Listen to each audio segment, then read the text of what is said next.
Our 2 cents. With Oscar.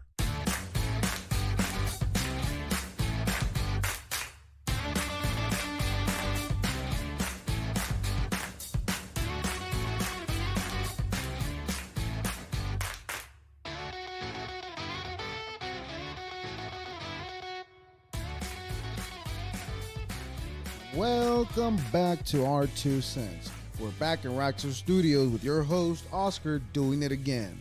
Our 2 Cents, WOscar.com, Our 2 Cents on all social media. Thank you all for all your support. Please hit that subscribe button. It's free to you and it means the world to me. Now, happy National Get Over It. This should be the nationality that we're all into. Get the fuck over it. Each year on 9th of March, people across the country observe National Get Over It Day. Just as it implies, the day is to do exactly that. Get over it.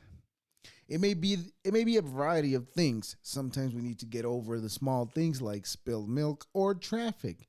Even news such as being passed over for a promotion, poor grades, or an argument with a family member shouldn't cause us to live our lives in a state of misery forever. So, that being said, whatever's troubling you today, it's time to get the fuck over it. If it's war times, get over it, I guess. But on the other hand, National Meatball Day. I'm 100% sure Snooki and Dina, it is their days. Meatball Day. On March 9th, also, we recognize one of the great American food holidays, National Meatball Day. It is not clear how this day got started, but who can resist the idea of celebrating National Meatball Day? There are many different ways to celebrate it. Spaghetti, Swedish, meatball subs, meatball pizza, turkey meatball, lamb meatball, porcupine meatballs made with rice, not a literal porcupine, and the list goes on. I would say spaghetti and meatballs. That's my way to go. Anything other than that, disgusting. Anyways, given the nature it is National Meat Day, well, how about fish meatballs? Would that be made? How about shark meatballs? I don't know. I'm just talking out of my ass now. So now, I seem to be grabbing traction again, which is all right, which is the times that I enjoy the most. I enjoy doing this conversation, regardless of what the person that I manage to land a conversation with does. And my friend Chris, he's came back to share his trip that he talked to us about previously. Due to the pandemic, that trip got postponed, and he was finally able to do it. And he goes on to share a little bit of an experience that he experienced and how much fun he had down there and how he didn't have enough time. We got into a little bit of the finance dives at night that he did. The weather, the change of weather was drastic from where he lives to where he went, being from probably negative 0 degrees to a humid tropical area. Nonetheless, he also shared future trips. Now, that one that I'm excited about to hear from him is the trip to Egypt that he mentioned about. But that one, I don't think he's going to participate in that one. I hope he does, so he can tell me about it, because that's the only way I'll be able to experience it at the moment, which is fine. It doesn't matter. But yes, I'm so excited to have this guy again. Chris, he's a very knowledgeable person, a person that knows his niche to the teeth. He's been doing it for a really long time, which I'm not going to justify by saying how long, because, Chris, I forgot my bet. I want to say you said over 11 years. which is long time to dedicate yourself to a craft, which you seem to be knowledgeable, and it translate when you share what you know, and it makes it more interesting because like I mentioned in the episode, I'm not into diving, but you make it so interesting that makes me want to get into diving, and I guess that's what you've done perfect, my friend. But I don't want to bore anybody else with or insult Chris with things that I forget about him, because I don't want to. I just want to let him share the story that his things that he does, and teach us how we can, get that drive to keep going. Anyways, well, without further ado, I bring to you my friend Chris, the modern diver. I can see Oh, there we you. There go. you Hello, go. hello. Welcome back, man. How you been? No worries, man. Sorry, what was that? How you How have I been? been? I've Yeah, been pretty good. Yeah, I've been pretty good. It's been busy. When was the last time I was on here? That would have been over a year ago now, right? I want to say it was because you were planning the trip to you told me about your trip to Honduras. Okay, okay. Yeah, you had told me about that, and then you said, "Oh, I'll come back and tell you all about it." And then I seen that Oh, you had already had gotten the chance to go because for sure. I'm pretty sure you got held up from going because of the whole craziness of the virus, right? Correct. Yeah, yeah. There Yeah. was a lot of different delays and stuff. That there was a lot of definitely a big shuffle of plans throughout the last 2 years of stuff. But no, I've been really good. I've been really good. How about yourself? That's good to hear, man. I've been great too. Just been getting busy at work. Fortunately, my field of where I do my 9 to 5, it's been busy. So fortunately, Sure. and I kept the Perfect. job, so it's all right. I wanted to be one of the ones fired, but it didn't happen. So Yeah, no, yeah. I'm Fair just enough. kidding. That's No, no, I'm not. I'm kidding about that. I'm fortunate, that it didn't go that way sure. for me. So I was Sure. fortunate to stay afloat the whole time, so nothing changed for me and my side. Other than Awesome. I was able to get myself a house, so I guess Oh, that's a good for good. you, man. That's awesome. Yeah, Yeah, that's good moving forward in life. That's great. that's the point. That's the goal of everything, just to keep moving forward. So I'm Sure. gonna let you introduce yourself again. Just we'll do it Sure. this way, and then tell us who you got. I mean, who you got. Who I tell us am? Yeah. tell us who you are, what you do, and all that good stuff. And please plug your YouTube channel and all that good stuff that you have going on too as well, please.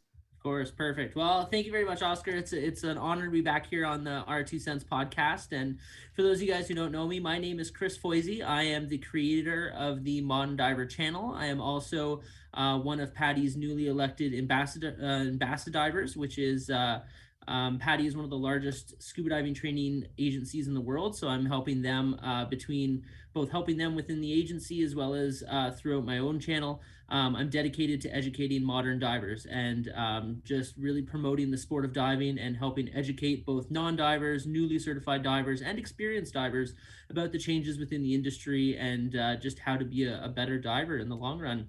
I create regular content primarily on TikTok and Instagram, but I do also have some more full length content on YouTube, and I am going to be creating more frequent content on YouTube through any of my platforms. There's the link tree bio in or the link within the bio to go to my link tree page. Basically, that'll take you to all the different Mondiver outlets. So that's basically the summary of who I am and why I'm here.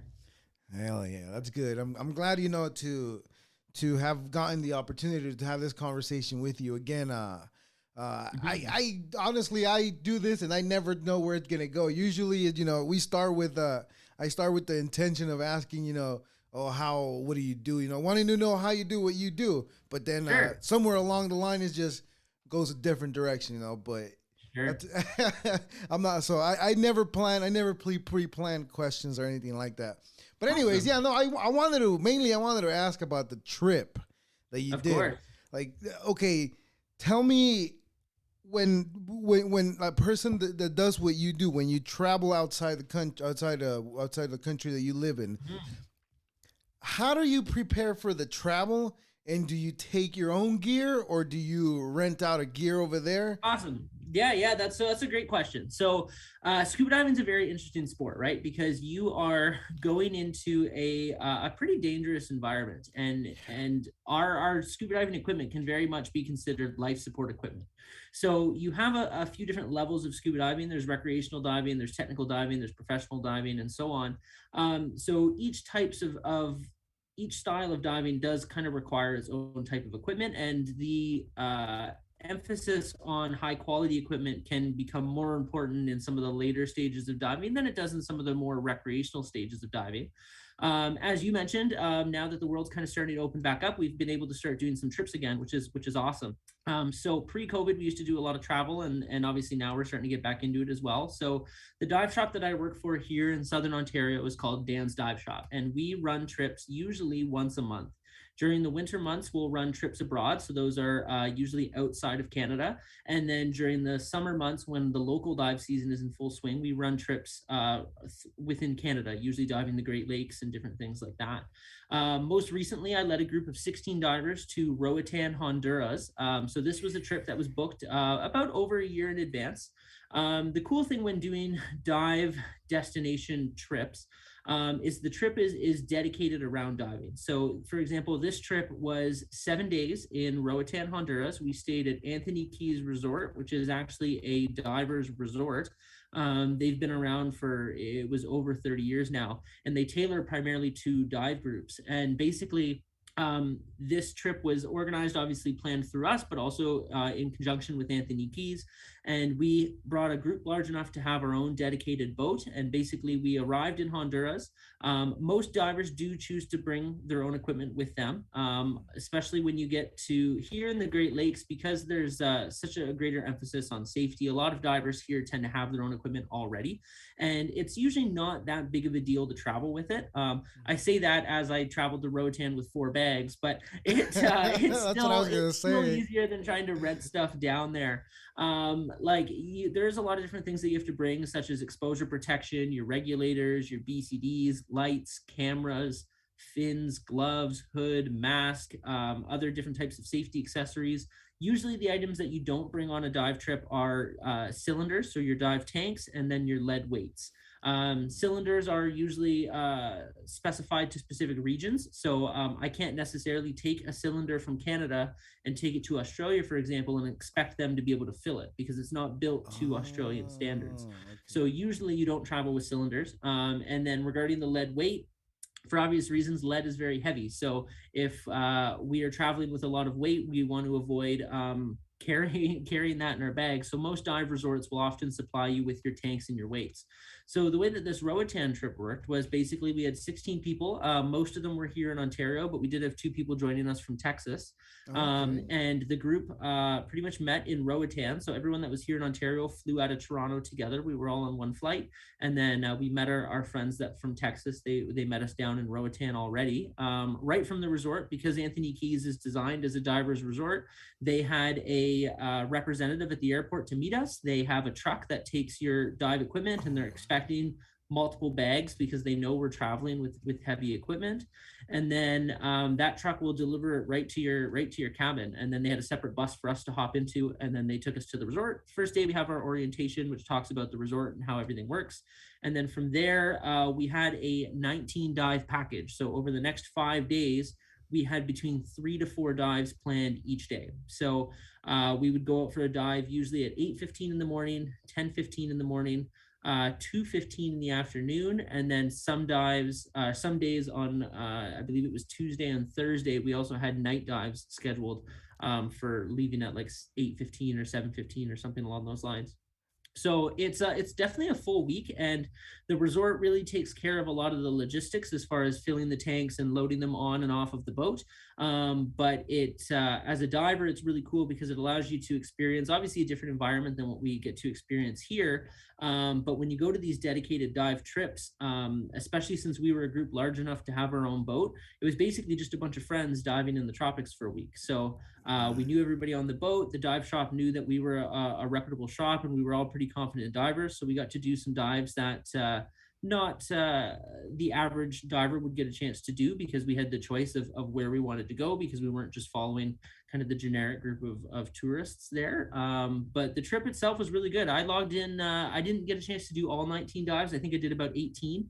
The final Oh, day, I was getting pretty tired, but I was also teaching when I was down there as well. So I spent about half those dives. I was teaching an advanced open water student when we were down there as well. But overall, it was good. It was a really good trip. man. And mhm. Yeah, it sounds like it was a full trip and you didn't even have enough time to complete everything you had planned, right? No, and it wasn't like I didn't sit on the beach at all. I didn't leave the resort to kind of experience Roatan. Like it's usually in the dive industry, if you want to have a dive trip and a vacation, you kind of need to take 2 weeks. 1 week is dedicated to just diving, and then the second week is dedicated to just relaxing, because yeah, we landed. The next day was diving, so we had to get all of our gear ready. We did those 5 days of diving, and then we flew home 24 hours later. So that final day after the final dive ends, it's kind of a mad dash to try and dry your gear on your balcony or out on the beach over some chairs and stuff, and then you want to try and pack it up, because your dive gear when you fly down is dry, but when you fly home it's wet. So if you're right at the weight limits, you need to make sure you get all of that moisture out of the gear the best you can, because something can definitely be a couple pounds heavier flying home. Right, right. But it no, it was great. We had everybody that was on that trip was had a really good time. The majority of people on that trip hadn't been on a vacation since the pandemic started. So one of my favorite things about going to a tropical destination is, especially when they have the small airports, they don't usually have the landing bridges to the terminals. Like you get at some of these bigger cities. So Right. they bring the stairs right up to the airplane. And usually, as soon as they open up the door of the airplane in one of those tropical destinations, you get this warm tropical breeze that just blows right through the whole cabin of the boat, or cabin of the ship of the plane. And as soon as I feel that, I'm always like, oh, great. I'm in a nice, warm tropical destination. So it definitely put a smile on my face getting a chance to go somewhere warm again for the first time in over 2 years. But it's yeah, no, it was a really good trip. How are the summers in Ontario? For are they that warm Ontario, or? so I'm in Southern Ontario. So Southern Ontario has the full temperature swing. So Okay. if you're talking about if we're going through Fahrenheit temperatures, like it can go everything from during midsummer, we can get up to easily 90 Fahrenheit as far as the warmth goes. And we also have, because of the Great Lakes, we have really high humidity, like 80% Oh, humidity, damn, which that is kind of sucks. brutal. And then during the winter, like today it's minus it's got to be about maybe -1 Fahrenheit. Like it's about -20 Celsius, which is right around when it starts to get to 0 Fahrenheit. So it's That's cold. you get really cold winters and you get the really warm summers. So we get the full temperature swing here in Did Ontario. you get sick from the weather changing?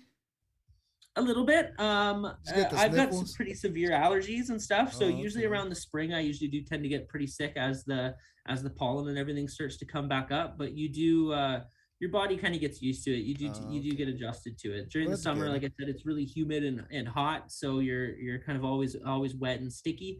Whereas this time of year, it's a really dry cold, so your skin's extremely dry and you're kind of like cracking in the cold wind. It's So like you're inside of a refrigerator then, right? Because there's no pretty wind. much, Oh yeah. man, that's gotta. Yeah, it's That, pretty cold. And then this too in Southern Ontario this year, like we got more snow than we have in a long time. This summer alone, we had a couple, or this winter alone, we had a couple storms that dropped 2 to 4 feet of snow at once, which wow. is a lot. And it's even today, like in my parking lot at my apartment, half my parking lot is where the snowplow tends to just dump all the snow from the entire driveway. So I can No. only get halfway into my parking spot because there's a big 6 foot mound of snow in front of my car.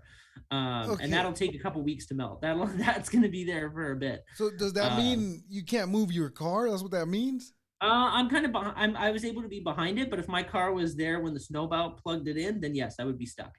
And Oh you do get man. people who, if they park on the street and the snowplows go by, you can totally get buried, and then you're stuck Wow. for a while. And That's actually, usually on bad weather alerts and stuff, the cities will put out like a no street parking, oh okay. It's and a heads up. they'll either tow your car or they'll give you a ticket or something. But the snowplows can't always clear the road out if there's too many cars parked on the street. So No, it was definitely nice to get a chance to escape to the tropics with that, which was awesome. And then I don't know if you saw it as well, but I was in Roatan for those 7 days, and I came back home, and I was home in Ontario for 4 days, and then I flew out to British Columbia for 9 days. So I Okay. ended up actually, I hadn't been on a plane in 2 years, and then within 3 weeks I was on a plane 4 times. Now, So I mean I flew that's out. good, right? That's It was good. good, yeah, right. Yeah. Being busy is good. So I flew it to British Columbia, which was another kind of a dive trip, but also a bit of my own personal professional growth. I was doing the next level of my instructor training while I was out there, but I was diving in Vancouver, so it was still ocean diving compared to the lake diving I do back home, but it was saltwater, and Oh, it was okay. cold salt water. So I was in a dry suit and I was in all of my cold water gear. So um, I went from diving 85 Fahrenheit degree waters in Roatan to diving Comfortable. 45 degree waters in BC That's within a week. freezing. So there's a big temperature difference, but we were in the different gear, and as long as you're prepared for it, it's fine. I don't know if I asked this last time about the dry suit.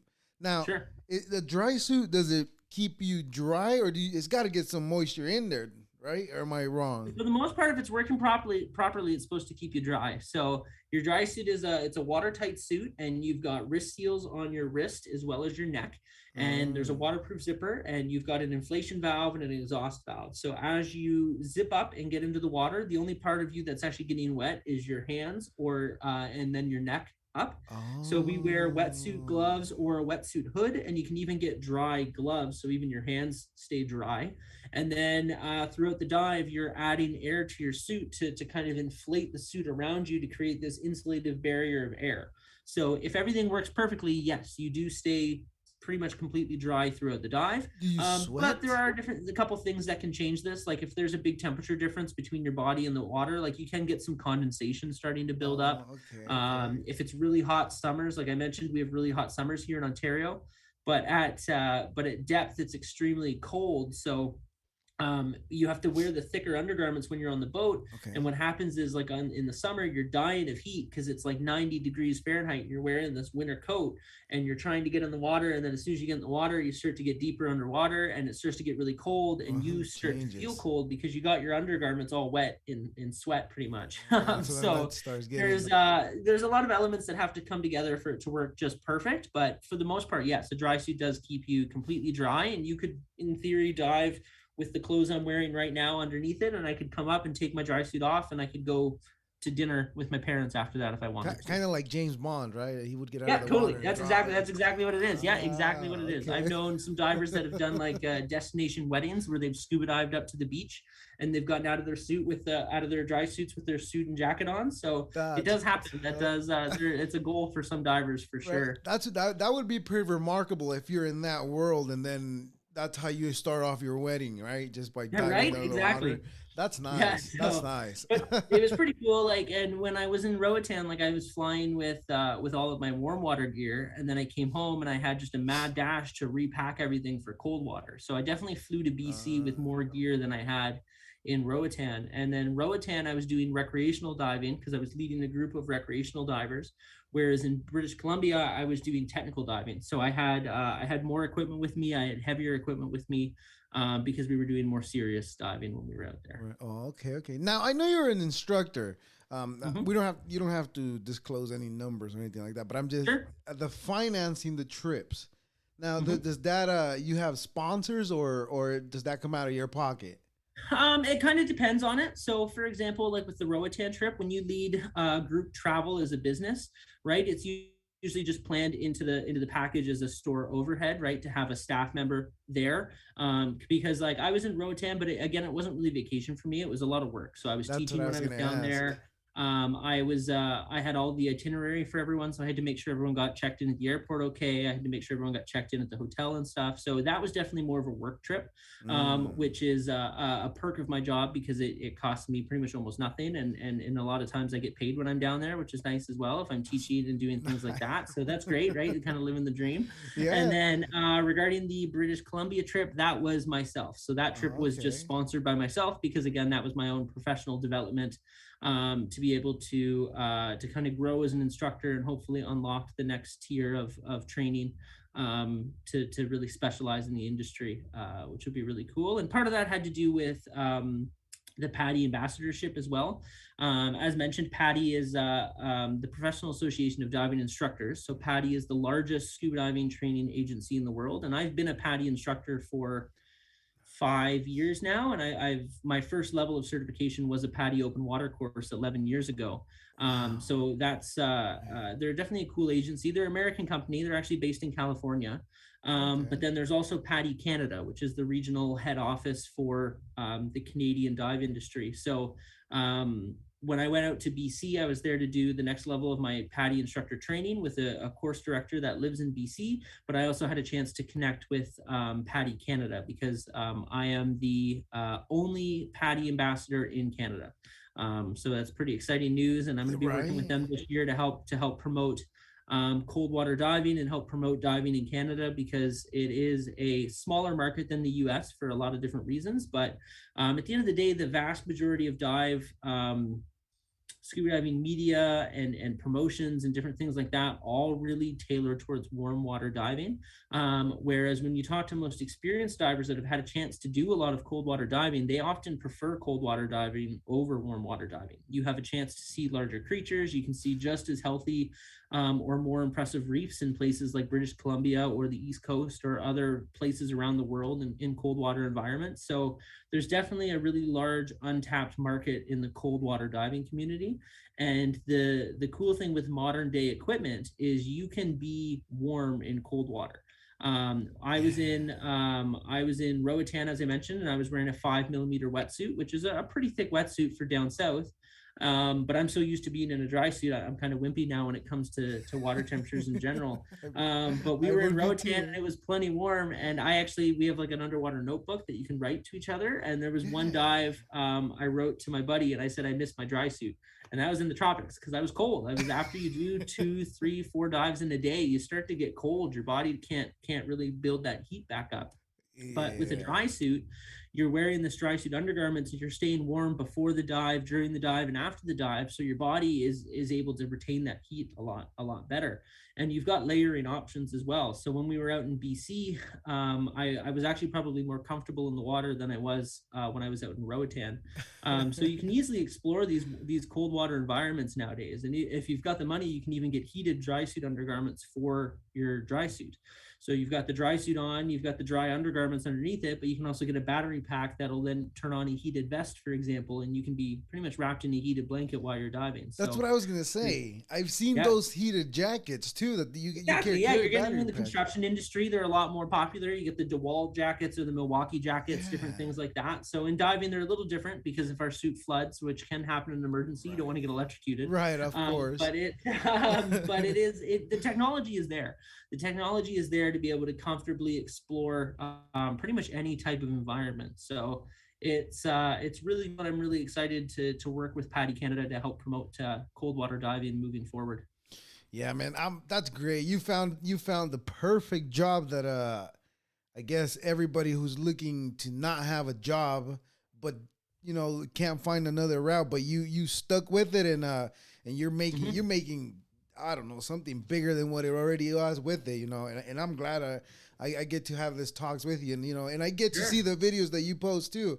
Yeah, they're those videos are cool, man. And obviously I'm really not into that world, but I'm interested. I'm not into that world because I'm really terrified that I don't know. We'll see one of these days I'm gonna come out to California and I'm gonna drag you in the water, man. We'll get you wet. Don't you worry. You know what? I'm not saying I wouldn't do it, but I'm just saying I do worry a lot about things. But if I have somebody that's like a professional like you yourself, then I would probably be comfortable in the situation where I would go in. It's some of the things that I've thought about maybe wanting to try, but for the most part it's something that I don't usually come across. Correct. unless Yeah. unless you're Unless into you're that. looking for it, and that's the interesting thing with scuba is once you kind of like where you are now, like it probably doesn't seem like there's a whole lot of diving around you, but there's a huge dive community in California, and there's a I'm pretty sure lot of you're right. world class diving in California. And once you get into the dive industry and you tell someone that like you tell family and friends like, oh, I got certified, you start to find out like they'll be like, oh, I got certified like 5 years ago, or oh, my uncle's certified, and then all of a sudden you kind of start to realize actually certain divers, they might not be very active, but people in the dive industry. And then once you start to get involved in local diving and you start to work with your local dive shop, you start to meet a lot of really great and awesome adventure oriented people, which is what's really cool. And especially here in Ontario, like the shop that I work for, we do a lot of organized social dives where people can come out and dive and just practice, and there's no real pressure or anything like that. But once you come out to enough of those events, you realize that everybody that was on this Roatan trip, I had met multiple times throughout the year and done multiple trips with them. So it's basically like traveling with a bunch of friends. So even though Yeah. we're in a big group of 16, everybody pretty much knows each other. And if they don't know each other, they get familiar with each other pretty quickly. And as you start to do multiple trips and stuff, you start to realize you're traveling with some of the same people over and over again. And it's fun. You get to have these adventures together, and you get to talk about what happened on the trip, or talk about planning the next trip onward and stuff, which is really cool. So it's awesome that we're starting to get back into travel now. And as the shop does a lot of trips, I don't do every single one of them, but for example, like we've got a trip coming up this year to Puerto Rico. Oh, nice. In December, we've got a group going to Puerto Rico. My wife and I are going to lead a group to the Bahamas in October. So for Halloween this year, we're going to be diving with sharks in the Bahamas, which will be pretty awesome. Wow. So that'll be really cool. Be safe, man. Be safe. I'll probably be heading to Michigan to be doing some Great Lakes diving in August and Nice. stuff as well, which will be great. The shop for December of next year, we just booked 2 weeks in Egypt. We got a group Oh of we've my got a group of God. divers going to the Red Sea and stuff, and I've actually been to Nice. Egypt myself back a few years ago as Oh, well. that's cool. But that's an example of some of the really cool types of trips and stuff you can do, and you get a reason to go to these remote destinations that people just don't normally get to, right? And Right. some of the places that we go have like full-fledged resorts, like what you'd expect in most tropical locations, and other times some of them are really remote. Some of them are really remote, off-grid expedition style expeditions, where we're really taking care of a lot of the logistics. But there's a lot of different ways to do dive travel, and you'll often find that the more you go off the beaten path, the better experience you're going to have underwater, because the less touched that ecosystem is from tourism or overfishing or anything like that. And it's very similar to hiking, right? If you hike the trail in your city that's hiked by people every day, compared to driving a couple hours north and hiking a trail that you don't know if someone's been there for a couple days or a couple weeks, right? Hmm. You're going to get a chance to see more wildlife. You're going to get a chance to see more natural growth, because Yeah. it's not being trampled by people and the wildlife isn't being scared away, That's or right. interacted in a harmful way. So it's pretty cool, some of the different destinations that get to open up when you're a scuba diver, because there's not really any reason to go to some of these places without the idea of diving. Right. But that's where you get a chance to combine them. Like the Egypt trip, as an example, is one where I mentioned there's going to be a week of above water tour stuff. So they're going to head to Cairo, they're going to check out the pyramids, they're going to do the history of Egypt and stuff, and then Oh, they're going to spend nice. 1 week on a boat sailing around the Red Sea. But you're gonna be Whereas at that one, right? I don't know if I'll do. I'm not totally sure if I'll do that one. The reason is, so I had actually been to the Red Sea before. My wife and I did our honeymoon in Egypt, Oh, Red Sea, awesome. which was really cool. And so her family lives in Europe there. So Okay. if we were to do the Red Sea again, we would probably fly to Europe first, spend some time with her family, and then we would then go do our own trip down to the Red Sea. So Oh, okay. I'm letting a couple of my other coworkers here who've never been to Egypt lead that trip, because Uh, um, I'd love to go, Experience. but I have to find time to balance everything at the same time, Right, right? right. You can't travel everywhere in one year, right? You gotta take a step back You gotta and split it up, right? Yeah, you gotta reassess. split it up, and especially now that I'm starting to work towards moving forward as an instructor and growing moderndiver channel, it's time is becoming a very limited resource for me. I'm definitely a lot busier nowadays than I was when we even talked to even a year ago. And now with the pandemic ending and here at the shop, like travel picking up, teaching picking up, gear sales picking up, all of that kind of jazz, it's all adding to the workload, but it's all great. And again, if you do what you love, you never work a day in your life, right? That's what So they say, right? yeah, Now, what's the yeah. point of this travel? Like, not the point of the dives. Is it just to get hours, or is there any studies that you are looking into, or just hours? For the most part, it's just practice, I guess you could say, right? It depends on the trip. This Roatan Trip is a dive destination that's just known for being a really popular spot for divers. So everyone that was on that trip was pretty much just kind of practicing diving. For Oh, me, I was there to help teach a course, so I had one student that was there specifically for training.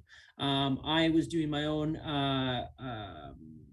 kind of practice and field work of getting used to filming tropical environments again, because it's been a long time since I've done any sort of content creation in that type of environment. So it was a good practice run okay. for me again. But that being said, like last time we talked, I think the trip I had done before that was I went diving with great white sharks in Guadalupe Island in Yes, 2019. yes, that's the one Right. you So I did mentioned. that trip. So that trip, as an example, is it's a spot for people to go on vacation and get experience with the sharks, but it's also a marine park that monitors the conservation of great whites. And part of that trip, built into it, is you're helping build this database of the sharks that live in the area. So a great white shark has a unique fingerprint, just like how humans do. And their Okay. fingerprint is that line on the side of their body between the gray body and their white belly. That line can have different patterns and shapes, and that's unique to every individual shark. So if you can get a solid side profile photo on both sides of a shark, you've got an identification photo that you can compare to other photos to see if whether or not this is a new shark or a previously Spotted. seen shark. Oh, Yeah, so those types of trips, for example, have kind of a, I don't want to call it a hidden agenda, but also like a secondary agenda okay. of helping monitor and track the sharks in the area. And those types of trips too, like every night on that boat, they would have shark conservation presentations and research and all this kind of jazz. And people are able to donate money on that trip to help further shark conservation and research and all this kind of jazz. Of And course. our boat alone, like there was like 32 guests or something, I believe, on that boat. Wow. But over the Big entire crew. over the 5 days, I think the boat raised, it was like 22,000 US dollars for shark conservation. Oh, So there's a nice. lot of there are definitely some trips that are like that where they benefit to that. And I know of other trips, like my wife really wants to do a trip to the Seychelles, which is off the coast of Africa. And Oh, it's a small island off the coast of okay. Africa, but they do a 1 month coral restoration internship. So you pretty much just have to pay for your flights to get there. And then while you're there, they take care of all of your food and accommodations and logistics, and you just have to dive 4 days a week, helping them plant and measure coral. So they're doing a lot of coral Okay. research and restoration, and so there's definitely opportunities to do dive trips around science or restoration or research and different things like that. And then there's also opportunities to just go out and do a dive as a tourist and just have fun and explore or film and different things like that. So Yeah. Oh well. Yeah.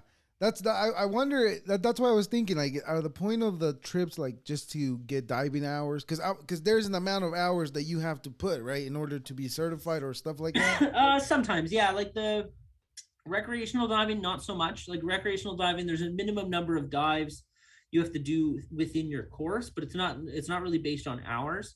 Um, but when you get to the later levels of diving, yes, there are some courses that require a prerequisite of 40 dives at this particular level. Or my boss just recently did some rebreather training in Florida, and before he's able to start teaching that rebreather, he needs to get 100 hours on that rebreather underwater. So Okay. that is an example of where if he's on a trip diving that rebreather, it's not necessarily going to be because he needs it for that particular dive, but he's working on building up that experience in hours. That's So it just to depends. pass it It just on. depends. Yeah. But Okay. at the end of the day, diving it's not like riding a bike, and if you don't do it frequently, you can definitely become rusty. So it's important to get out and practice. And diving in Roatan is very different than diving the Great Lakes here in Canada, and diving the Great Lakes is very different than diving the cold water ocean on the west coast of Canada. So it's interesting how each environment can be so completely Right. different, Of course. and it's even more beneficial for your own experience to get out and dive different environments, because it just makes you a stronger and more prepared diver in the long run. Of course, yeah. I guess the more you do it, the better you get at it. Of course, right? And Exactly. yeah. Yep. I hate to be that guy though, but you were talking about great white sharks right now. Now Sure. there was this is the recent video that I've seen. I want to say it was Australia that a shark, I guess it got one of the what are those guys called? The ones that with the board in the water. Shit, this is bad. The guys that use the board in the water Oh, surfer. Yeah. yes. Oh my god, I'm sorry, but yes, the surfers.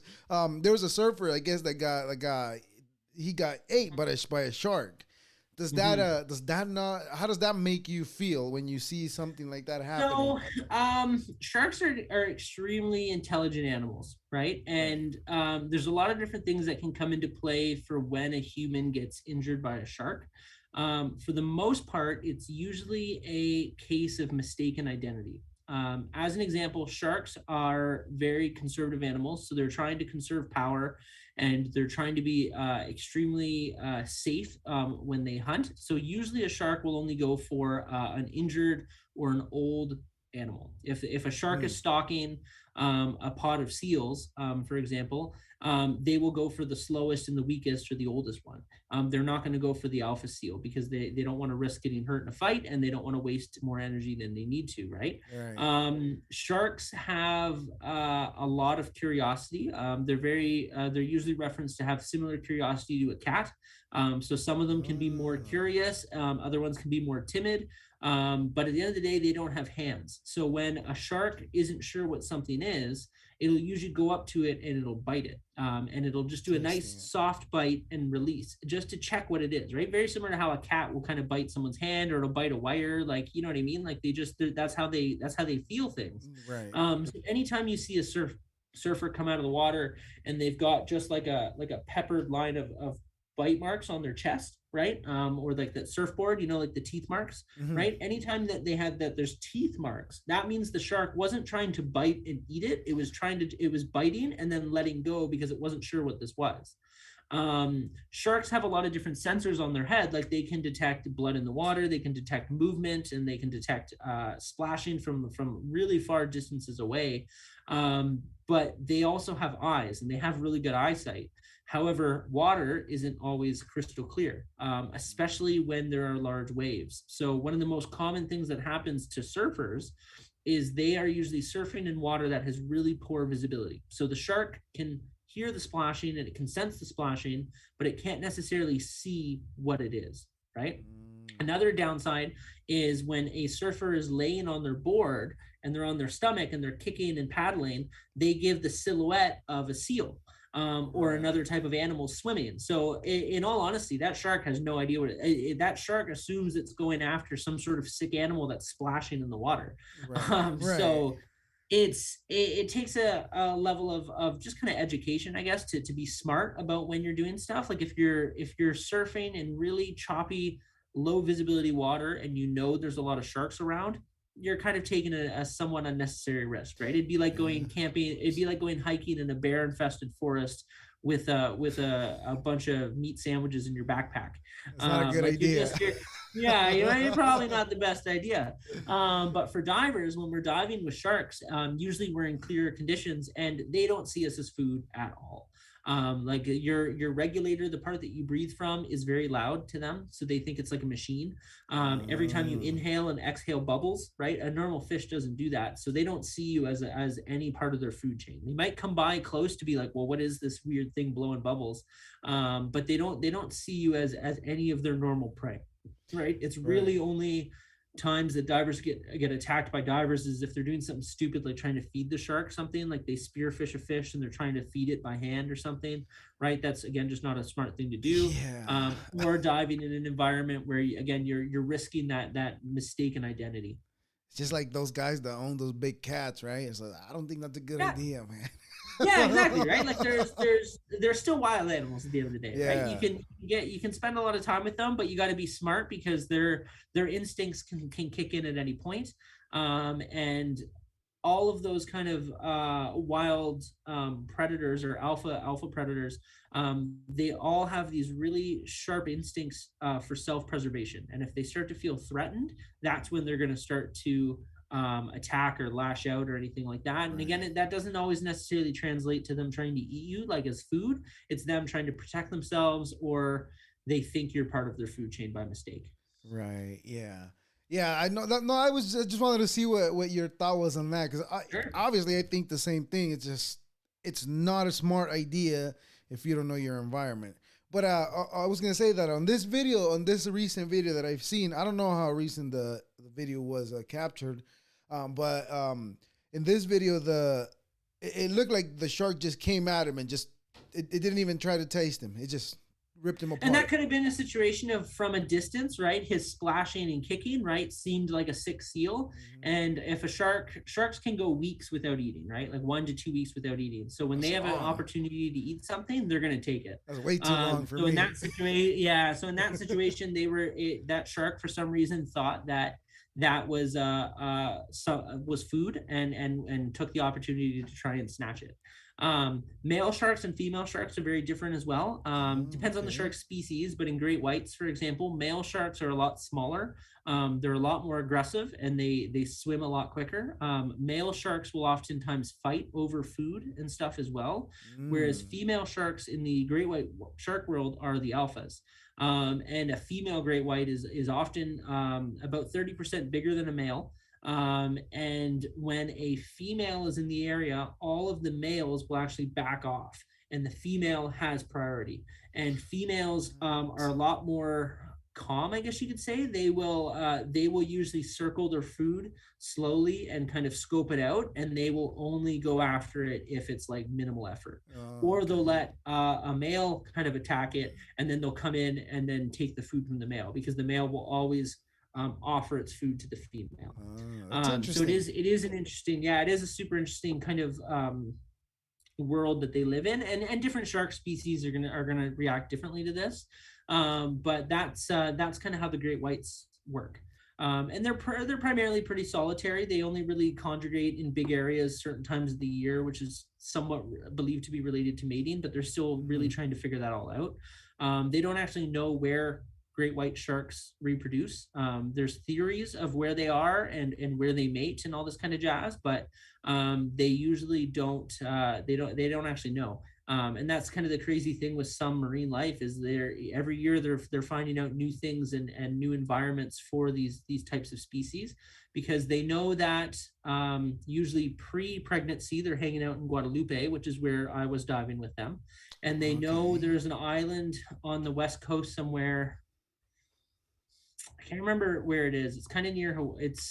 It's a small island. It's a small tropical island, and it's completely surrounded by mangroves. Which mangroves are those like forests that are kind of half in the water, half on land, right? Okay. And the mangroves have these like really thick roots and tunnel systems like in the water, so it's a really safe spot for young fish. And they found a great white shark nursery. So before they get pregnant, they hang out in Guadalupe. After they've given birth, the baby sharks tend to grow up in these mangroves, but they've never actually seen a great white shark give birth, and they've never seen a great white shark mating.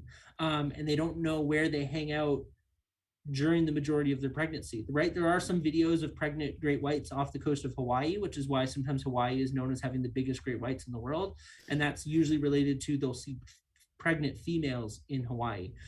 So it's like they start off in Guadalupe, they go do their business somewhere in the middle of the Pacific Ocean, they hang out around Hawaii for a little bit, then they go to this other island, offload their pups, and then from there, the great white shark will continue its life. And then the pups, the baby shark is called a pup usually, Mm. and so they'll grow in the mangroves, and then eventually, as they get older, then they'll start to venture off on their own as well.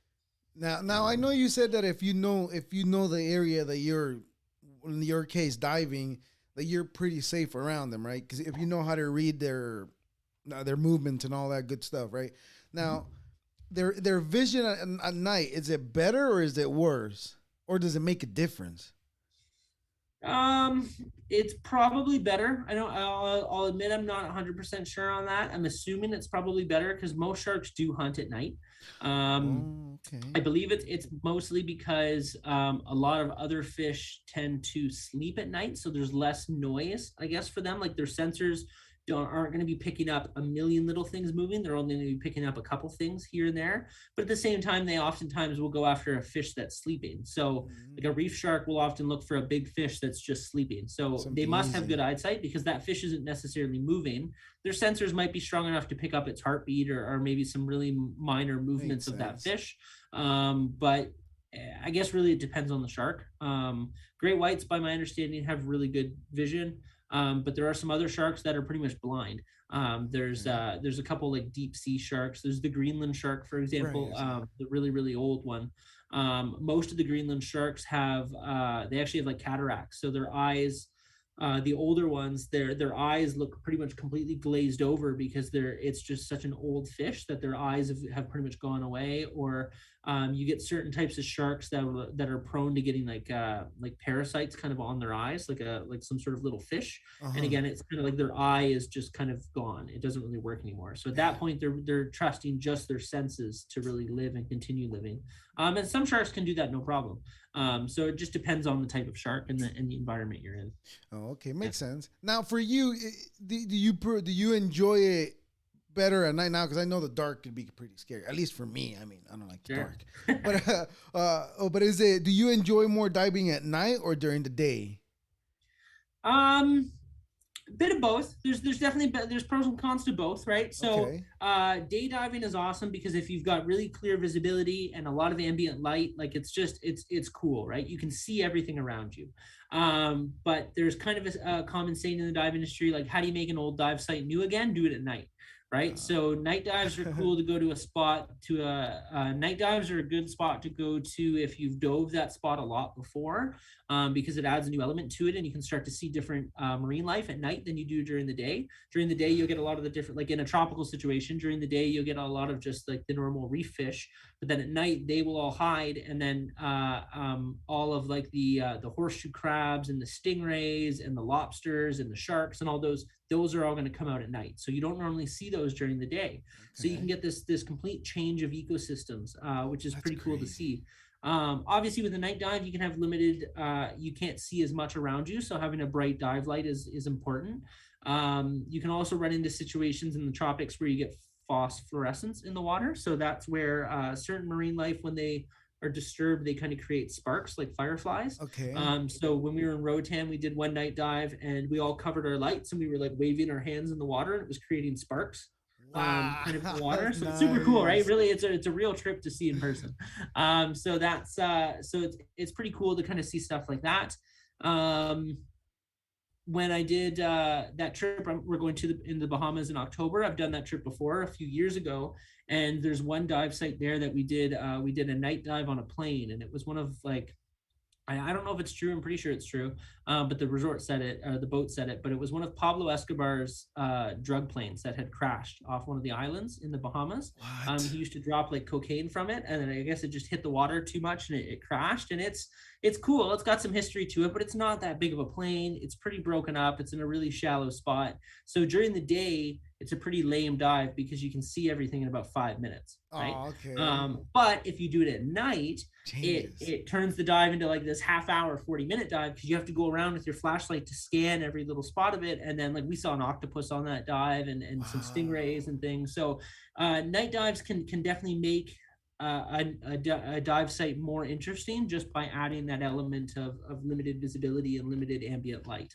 So it's pretty cool. I like both at the end of the day, and I Right. do here in the Great Lakes, like even when you're diving during the day, if it's really warm summers and we have a lot of algae in the shallower levels of the lake, as soon as you get to depth, it's pretty much dark. And actually, I ran into that in BC. We were doing dives to 140 feet, and Wow, that's deep. the first 40 feet or so, you could see ambient light, no problem. But then once you got to 100 feet, and once we were at 140 feet, there was no ambient light at all. So it's a night dive during the day, just because you're so deep. And Right, of there's things course. stopping the light from penetrating as far down.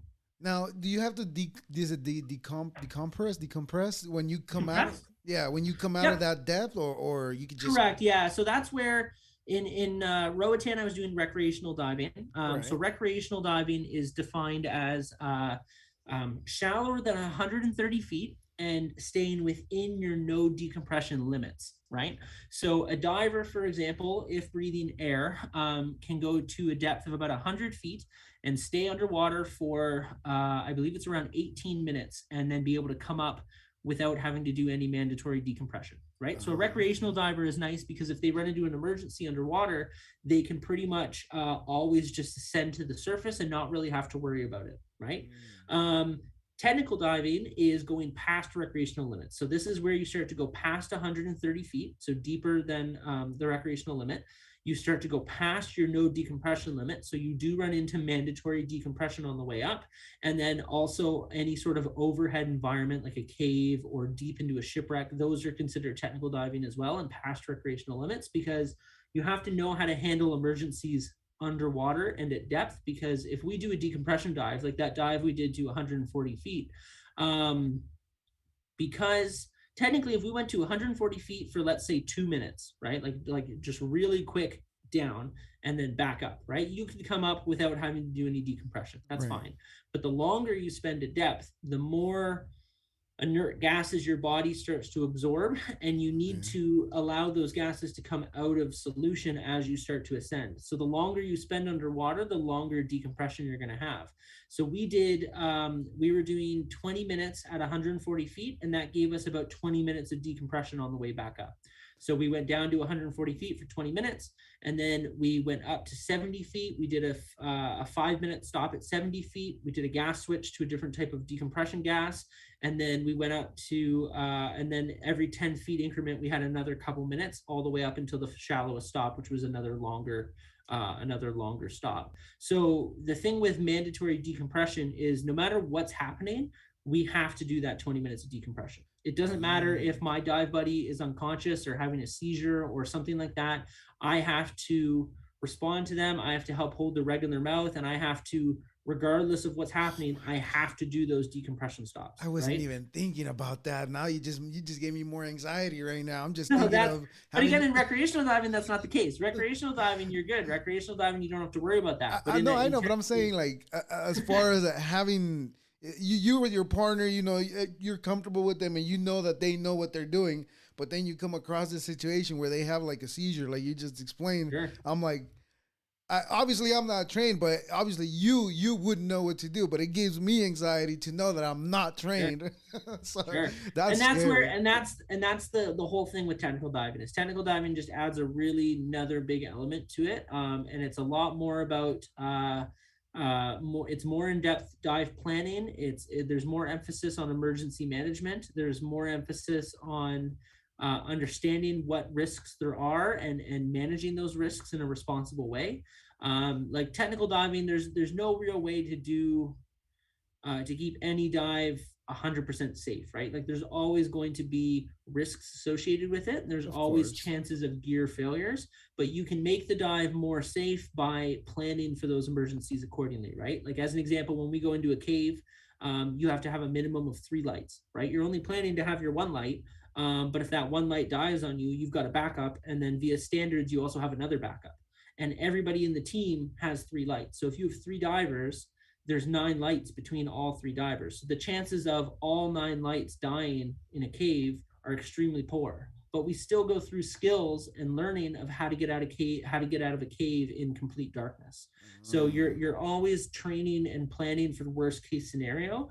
And it means that when you do have some of these real world emergencies, which oftentimes are pretty minor, you know how to respond to them like no problem, because you've done training in worst case scenarios, right? Of course. But there is a real medical risk when you do start to get past the 130 foot depth wise, because you start to get into more complex gases. You start to get into uncharted territory for certain individuals, because everyone's body can react differently down there. So some people might be more susceptible to oxygen toxicity than another person, and as long as you stay within the general standards, it's usually considered to be safe. But as an experienced diver, you eventually get a chance to feel how your own body's reacting, and you choose to dive more conservative or less conservative than what the standards are in a sense. And then it's not the same for everybody. That's the biggest thing that I'm trying to get at here. Right. And I know that in cold water I have to be a lot safer than I am in warm water. In warm water, your body is usually more it can respond to the pressure changes a lot easier. It can respond to gas changes a lot easier. You don't get the narcotic effect as much in warm water. Whereas in cold water, you get narcotic effects from the gases you're breathing. So you start to feel intoxicated. So you can start to feel drunk or high when you're down there, which is a whole other thing. Did you do it on purpose? No, not necessarily. Sometimes there are times where you go out and be like, like in Roatan, I chose not to, like I didn't pay extra for the special gas to feel better. Like, so I was like, I don't want to. Death. It was like, it's fine. I'm casual. Get a little. I don't want to pay for the drinks. I don't want to pay for. I'm already set. I'm good. Whereas when I dive like in cold water, I spend more money for a mix that gives me less chance of gas narcosis. Okay. But things can affect that differently. There's like a whole list of like 20 different factors that can affect how your body reacts on a dive. And when I was out in British Columbia, as an example, like I had one dive to 130 feet for 20 minutes where I felt 100%. I felt great. And then the next day, we had like the day before was really long. We had to finish up the class with some other students, and it was just a really long day. And there was a lot going on. And then the next day we had another long day as well. But I didn't get a great night's sleep between then. That's got to be rough. And so I was kind of tired going into the next day. And so the next day we were doing a dive to 10 feet deeper, right, which is really minimal in the grand scheme of things. So we did a dive to 140 feet, and for the first 5 minutes of that dive, I felt really intoxicated. I had those video lights. I don't know if you saw it on TikTok. I had some video lights that a brand gave me to play with when we were down there. And so that deeper dive was dedicated to playing with those video lights. And it was like, we were going to go down. I was going to film for about 20 minutes. And then as a group, we would start to ascend up. So the plan was for me to, once we got to depth, to bust out these cameras. And we get underwater and we get down to 140 feet. And right away, I felt off. Like I knew I was like, I know I'm experienced enough to know it. And I could feel the intoxication a bit. And I was like, whoa, okay. So I was like, all right, let me just ride this out for a minute. Let's see. Because the cool thing with diving is any diver can call any dive at any point with no repercussions, right? So if you're uncomfortable or you feel unsafe, you can always signal turn the dive, and the dive's canceled and you start to ascend, right? Oh, okay. So I knew I could call the dive if I wanted to, but at the same time, I'm experienced enough to know what was causing my anxiety, and it was gas narcosis. And for the first 4 or 5 minutes, I didn't pull out my camera. I just floated there and we just swam along the wall. And my buddies looked at me and they were like, "Are you okay?" And I was like, "Yeah, I'm okay." I was like, "Let's just keep swimming." And then after a couple minutes, as I started to get more used to it and my body kind of adjusted a bit better, I was like, okay, cool. Now I'm ready to take my camera out and start filming. And so for me, it affected me for the first half of the dive. The instructor I was with, he had mentioned halfway through the dive, he had a moment of where he started to feel a bit of gas narcosis. And then the other gentleman that was diving with us, he said the last 5 minutes of the dive, he was feeling narcosis. But as soon as you start to get to a shallower depth, even just 20, 30 feet shallower than that depth you're at, you pretty much start to feel better, right? So we all made the educated choice of understanding of what was, just through experience, of what was happening to our bodies when we were down there, and knowing that some of it is psychological, some of it is just like physics and biological, like the way that our bodies react to gases and pressure and different things. So that's all part of the stuff that you learn when becoming an advanced decompression diver, and you're really just making educated decisions on how to handle and manage those risks at all times. Right. I'm thinking about the depth that you, the one, how far that is, and I can't even imagine. I'm just looking at my wall. My wall's probably 10 feet. That's yeah, right. So 100, that. Yeah, usually, yeah. Most buildings are usually like 10 to 12 feet per story. Right. So 140 feet would be equivalent to like a 13-story building. That's so deep. That's crazy. Which is crazy, right? Like it's deep. You're down there. And like the deepest I've ever been to is 200 feet. So I've been down. Yeah, that's the deepest I've ever been. And then my personal goal is probably kind of closer to the 500-foot mark. Oh So wow! So I you're still do ongoing. That's good, man. Just still be going. I'm safe still when going. you're going for those goals, man. Because Yeah. it sounds like it could be scary, but you're like you said earlier, you're experienced enough Yep. to know And how the to thing read the too, like moment. 500 feet sounds nuts, and it's like well beyond recreational limits, but it's not even half of the world record. The world record's like 1,200 feet, Wow. and so it's it's crazy. It's cool some of the different things you can accomplish diving, and modern day technology gives us a much better understanding of how to do it safely, and the tools, I don't want to say make it easier, but it gives you a much better understanding of the associated risks to it. Right.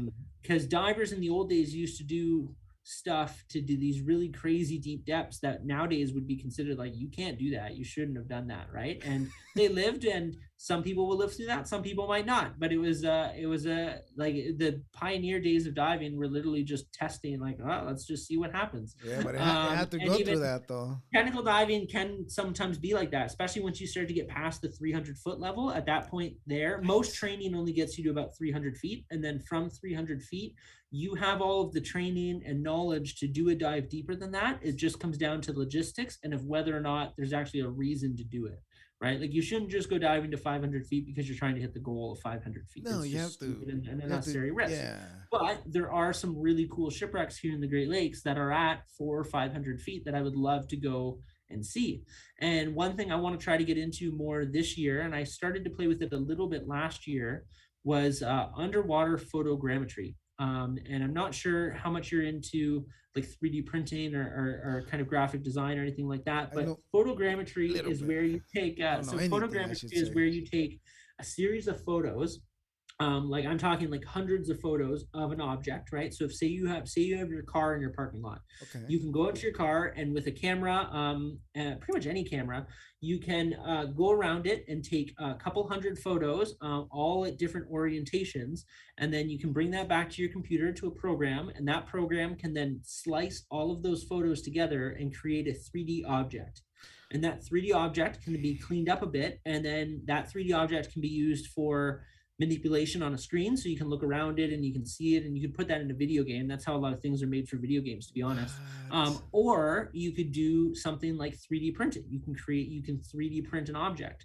Oh, And nice. especially here in the Great Lakes, there are, and I'm not the first one to do this by any means. There's a lot of really big names in diving, who have really paved the way for underwater photogrammetry, but they're starting to document shipwrecks with photogrammetry.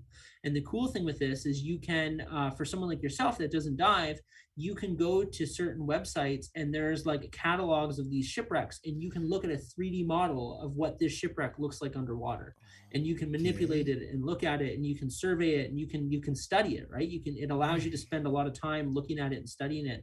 And the neat thing with photogrammetry as well is, depending on the resolution you shoot it in, you can use it to track the deterioration of a shipwreck. So if you were to do a photogrammetry scan of a shipwreck every 5 years for 20 years, right? You can see how that shipwreck is changing or starting to degrade over those 20 years.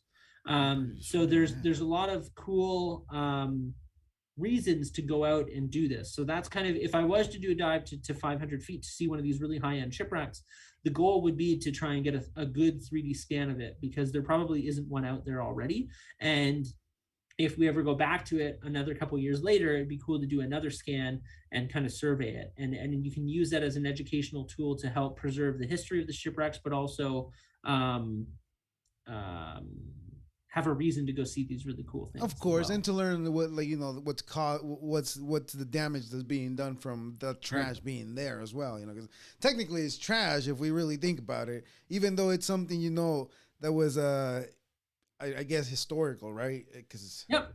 It is. It's like back in the day when ships were their main method of transportation, right? It'd be like if a train was going down a train track and derailed, and like they just left it because they couldn't move it. They couldn't get it in the forest, and like yeah, for 200 years later, every time you go past this area, there's this old train that's just kind of scattered on the side, yeah, right? On the surface here, we would clean that up, no problem. But underwater, it's just there forever. Almost But the cool thing is, like, when they go back into these older days of before modern day record keeping, and stuff like that, like you can learn some stuff from some of these shipwrecks. And then you've also just got the story of the shipwreck is really inspiring to a lot of divers, right? When you dive a shipwreck here in the Great Lakes, there's a lot of information that you can find before you dive the shipwreck. There are definitely some shipwrecks that are unknown, like nobody knows where they were built, when they sank, or what, like, really what happened. Mm-hmm. But there's a lot of shipwrecks where they know where it was built, who was sailing it, the crew that was on it, why it sunk, who survived, who didn't survive, the story of the crew surviving the entire incident. So you do get that history side of it too. Yeah. And you kind of feel like a CSI agent, where you're down there and you're like, okay, I know this ship sunk because it caught on fire, right? And then when you're down there, you can see on the wood, you can see the burnt wood. You can see what happened to it. Or if you know, like, oh, this ship crashed because it hit an island, it hit like a rock, right? And then as it was sailing, it slowly flooded. So if you go to the bow of that shipwreck, you can see this huge hole in the wood, and you're like, okay, that's the hole that sunk this ship, right? Yeah. And it's just kind of cool. And like, I've been like diving, like I dove some World War II shipwrecks in Micronesia back in 2016. Okay. And like we were swimming through torpedo holes. That's what I was going to ask you. The bottom of the bottom of a shipwreck that was blown up by a torpedo, like we swam through that hole. That's crazy. So it's just cool. It's just cool to know the history of it, right? Yeah, like it's not. You're right. It's just trash. It's just this big pile of metal down there. But it's history. And like, there's history of it, and you can start to be like, okay, this is what happened. And I remember there was this one shipwreck we dove that.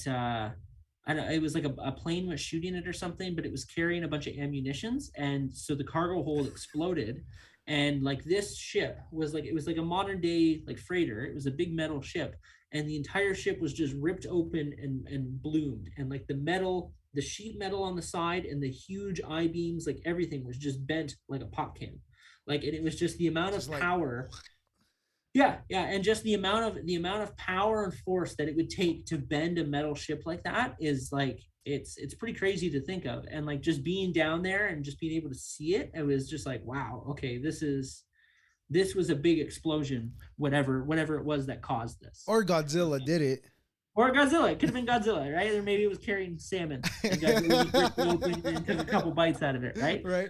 You never know. But it's cool, and that's the neat thing. That's why I like shipwrecks. That's really why I like the Great Lakes. I do like shipwrecks. You don't really see a whole lot of marine life here, but each shipwreck is completely unique in its built, in its construction, its history, its orientation underwater, right? Some of them are blown up when they hit the bottom. Some of them are fully intact. Some of them are ripped in half.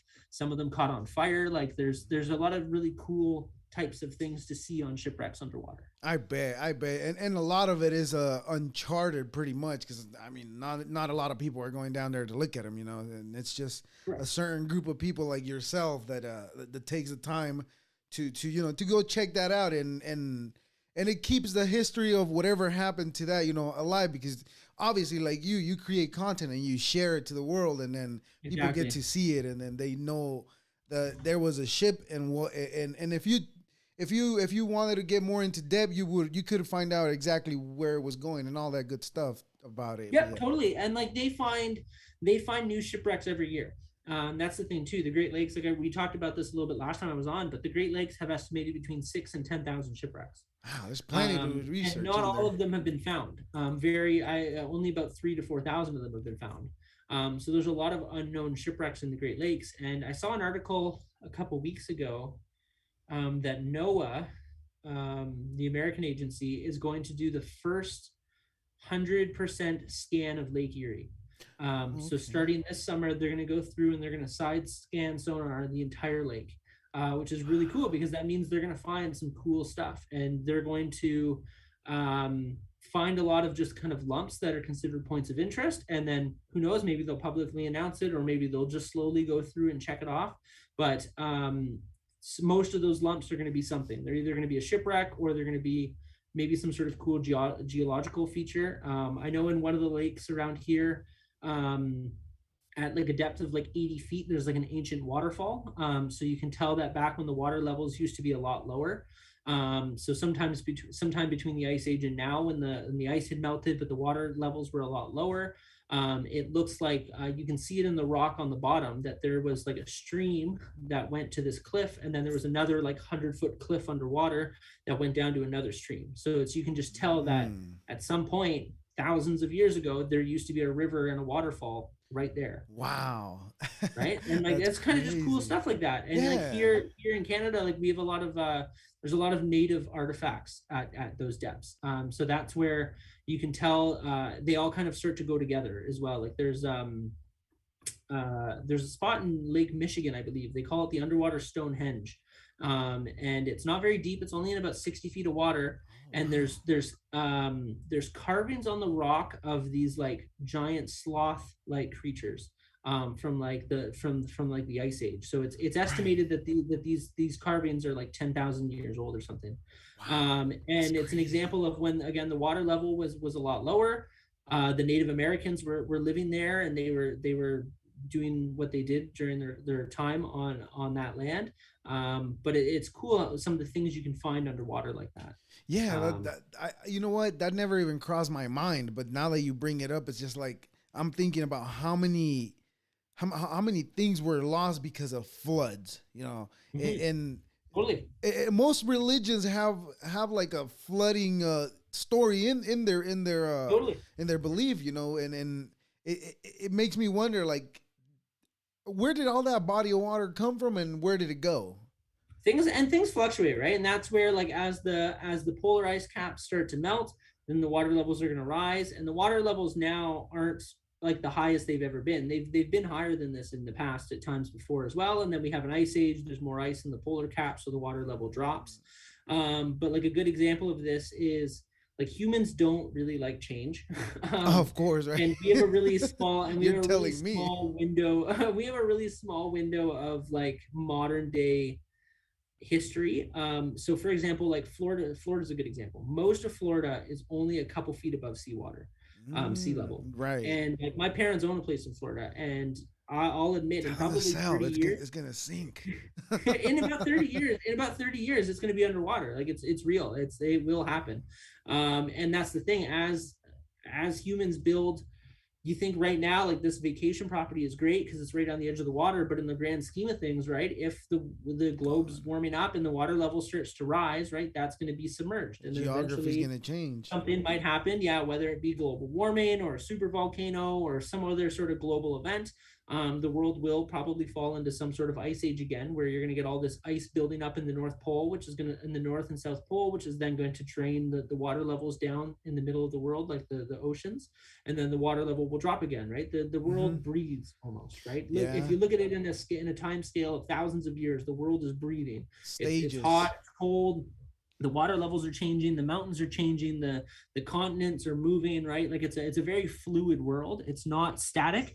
And when we plan our infrastructure and we plan our property lines and all that kind of jazz, we're planning the world to be static, right? Like it's Yeah, just an right. example of when you look back at like Pangea, right? Or Pan, I think that's what they called it when it was the big Pangea. supercontinent, Yeah, but it all was the Pangea. yeah, right. It was just Pangea, right? 100 some odd million years ago.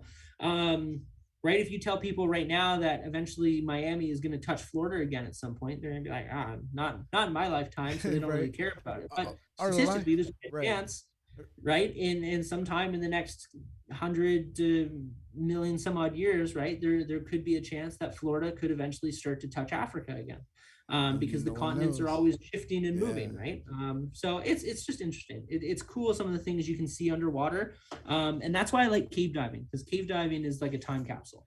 um, caves are formed thousands of years ago and they're untouched, and that's some of the cool You stuff you can know, see.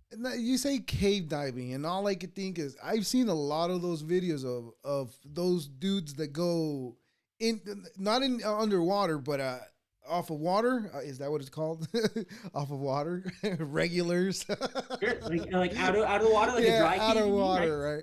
But Spelunking. I've seen those guys that get into holes that if you take the wrong breath, you're gonna be stuck there forever. Now, does that not worry you when you go through those caves when you're diving or finding your way Um, out? Not necessarily. So in cave diving, and I'm pretty sure they call it the same in dry caving as well. But you have Call minor them restrictions. regulars. Sure, the regulars, surface dwellers.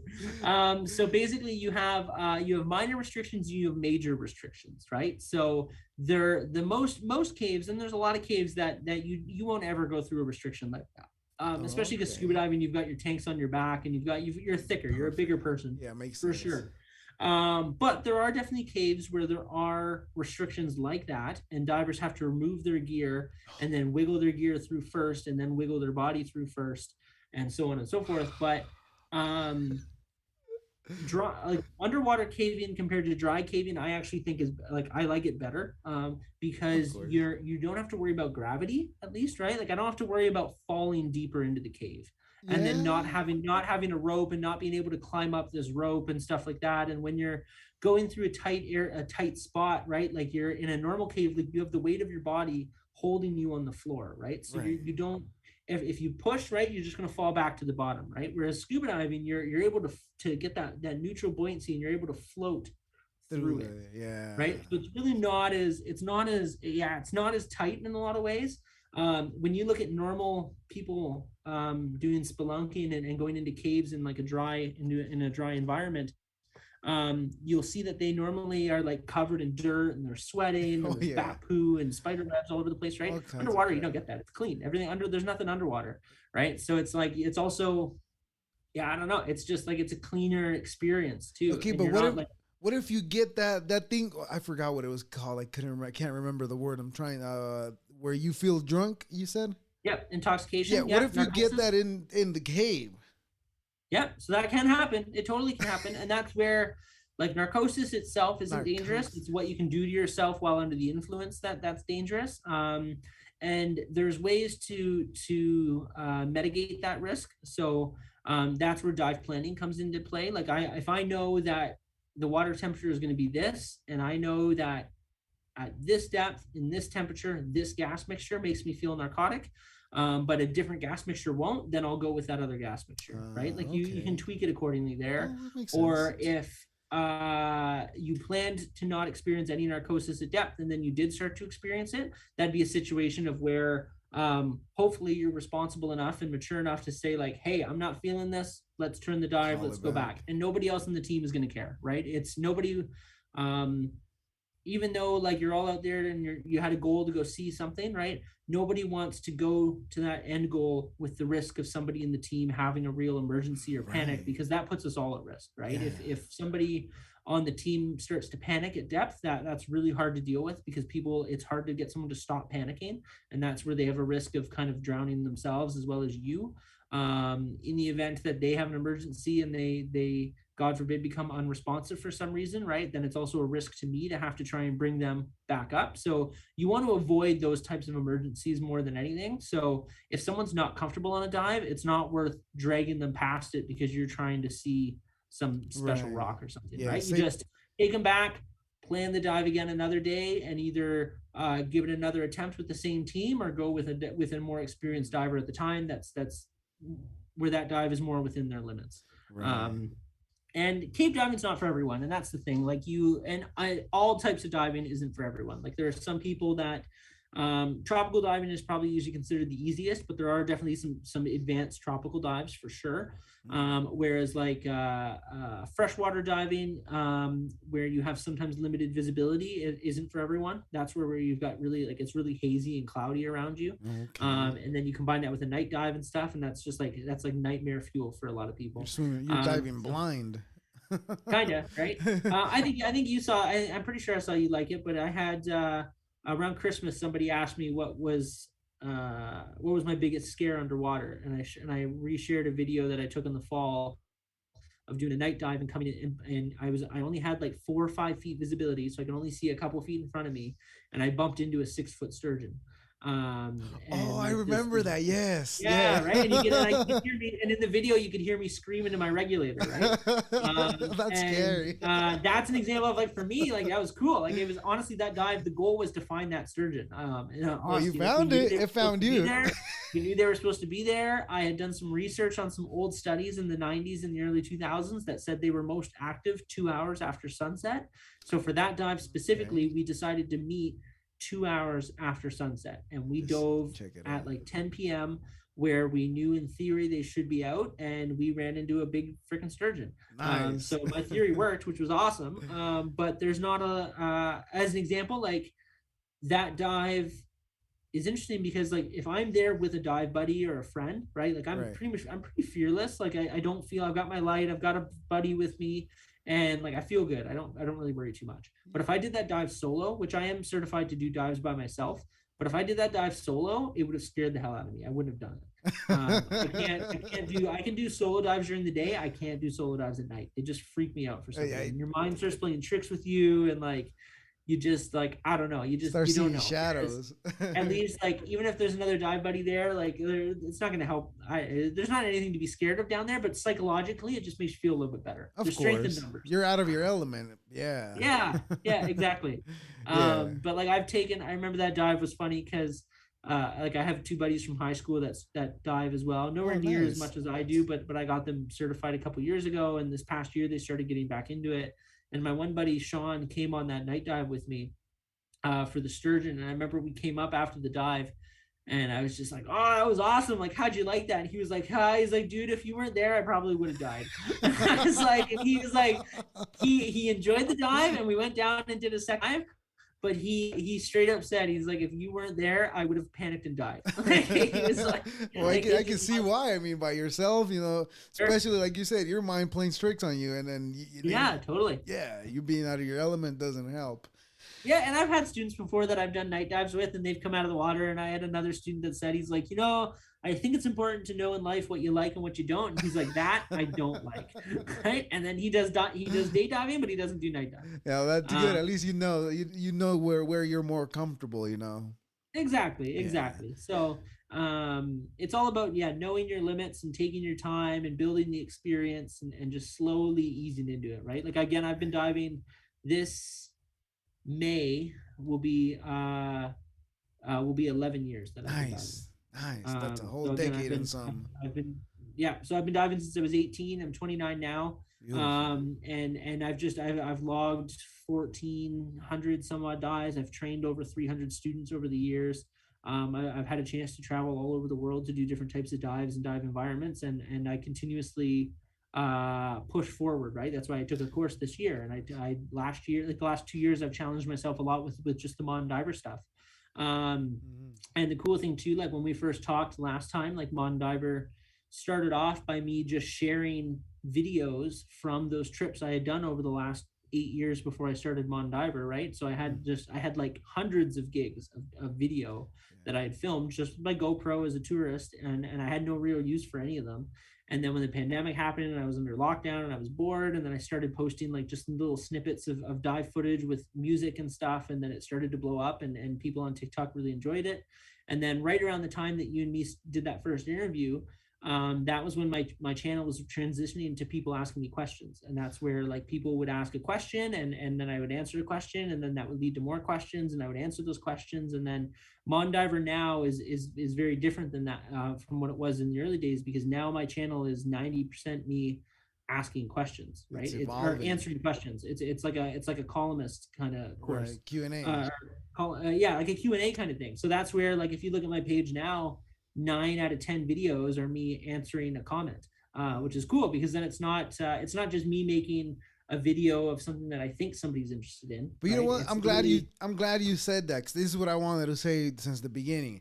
I really really enjoy your videos, because not only you're very knowledgeable, like your videos are very well descripted on what you're talking about, because I just out of watching your videos, I can see the passion that you have for it, and that translates even to a person like me. Like I told you since we started talking the first time, I have zero interest in diving. But Mhm. not, like I said, not to say that I wouldn't try it, because it would be something Sure. interesting to try. And you make it so interesting that I stop to pay attention, even though sometimes you're talking about regulators that I don't even know what they are. I'm like, huh, well, that's Sure. interesting. And you know what? It's a good thing that you mentioned that, because that's one of the cool things I like about TikTok and the exposure of it. And it's really niche specific. Like I'm definitely like I've really hunkered down on the scuba niche, right? Mon Diver channel is just scuba related stuff. And the cool thing with the TikTok algorithm is I've done surveys recently. Usually every quarter, I'll try to do a poll survey of just like, are you a certified diver? Yes or no, right? For my videos. And I usually will get anywhere from 50 to 75% people that vote on that video are certified versus non-certified. So it's cool that TikTok will throw my content to divers, but I'm also very aware that a good chunk of my followers are non-divers. Yeah. And anytime I make a video, regardless of what the question is, whether it's a really entry-level question or a more advanced question, I make a video, and as I'm planning out what I'm going to talk about, I make sure that it's relevant to someone who knows nothing about diving. So a diver, someone who's not certified, doesn't know what I'm talking about. So the first couple seconds of a video are usually me catching them up on like what I'm even about to talk about. Right. Then I talk about and answer the question, which is usually very valuable to people who are newly certified, or divers who've been certified for a while but not super active, so they're not really it's a good refresher for them on just the basics of stuff. And then I also tailor it at the end of the video to have some value to the higher end professionals I know in the industry. There's a lot of, through my TikTok, I know of a lot of accounts of other high tier instructors worldwide. I know of some CEOs of some other training agencies that follow me. I know that Patty, the agency I teach for, follows me. And I know, and I try to give value to all three of those tiers. And I'm also in a unique spot because I am an advanced diver where I do a lot of technical diving and cave diving and the higher end levels of diving, but I'm not too proud to talk about the basics of scuba.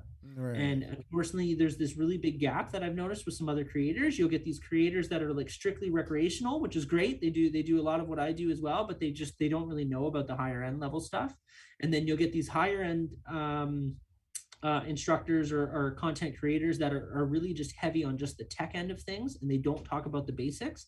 And then I'm trying to fill that middle gap. I'm trying to fill the bridge from non-diver to diver to then recreational diver to then get to technical. And I try to answer questions in a manner that feeds all three of those audiences. Well, you're definitely doing that, Chris. And man, I really, really appreciate your time, dude. This was so much fun. There's so many other questions that I forgot along the way because we veered off into, I don't know, nowhere. No, and just like that, we've been talking for almost an hour and a half now, right? We talked about this last time. It was all of a sudden it was like boom, it just turns into this long interview. And I've got a lot of really cool things planned this year for Modern Diver. So definitely within the next like 6 to 12 months, if you ever want me back on here, definitely let me know. Oh, I'm definitely hit you back. You follow my stuff, so you get a chance to see some of the big updates as they roll out. But I'm always down to come on here and update you on kind of where I'm at and what's changed and how where my adventures have taken me at that point. Right. Next time you come on, maybe I'll get a chance to tell you about that Bahamas trip. Right. Well, I'm definitely gonna be looking forward to listening to that too, man. Because like I said, I find everything that you're doing, I find it really interesting because you make it seem appealing. You make it seem like you said, you cater to everybody, even the ones that don't know anything about it.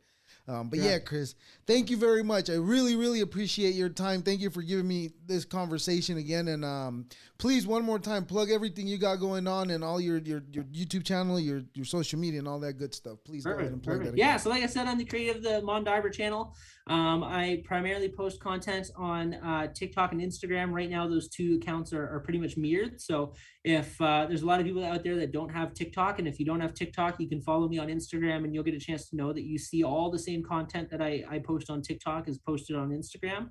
And I do my best to answer followers' questions from both platforms as well. So there are times that I answer comments for people that answer questions on Instagram. So definitely feel free to check those out. You can get a lot of my longer content on YouTube, which is really cool. And I do have a lot of YouTube production stuff planned this year. I've recently become an ambassador for Patty. So if you follow any of the Patty profiles, there's a good chance that you'll start to see my face a little bit more frequently. And I'm going to start to help try to promote the world of cold water diving and help kind of modernize the industry and that side of things. And you can easily check out more information about me by going to moderndiverchannel.com, or if you go to any of my social media platforms, there's my link in the bio, which takes you to my Linktree page, which basically has all of the different links to all of the different Modern Diver platforms. So you can follow along on all of them or just whatever platform is most relevant to you. So, of course. And with that, my friend, thank you very much. I really appreciate you and your time. Thank you. We'll stay in contact. Awesome. No worries, man. Have a good one. Stay safe, and we'll talk soon. Thank you. We definitely talk soon. I appreciate you. Thank you. All right, dude. Have a good night. You as well. Well, Chris, I want you to know that your time was really appreciated, and I appreciate you. Thank you very much for giving me this conversation. I really, really appreciate you and your time. And with that being said, my friends, please check out everything I got going on and everything Chris got going on. Please check out his channels and all the good jazz. Again, thank you very much for listening to R2 Cents. Deuces!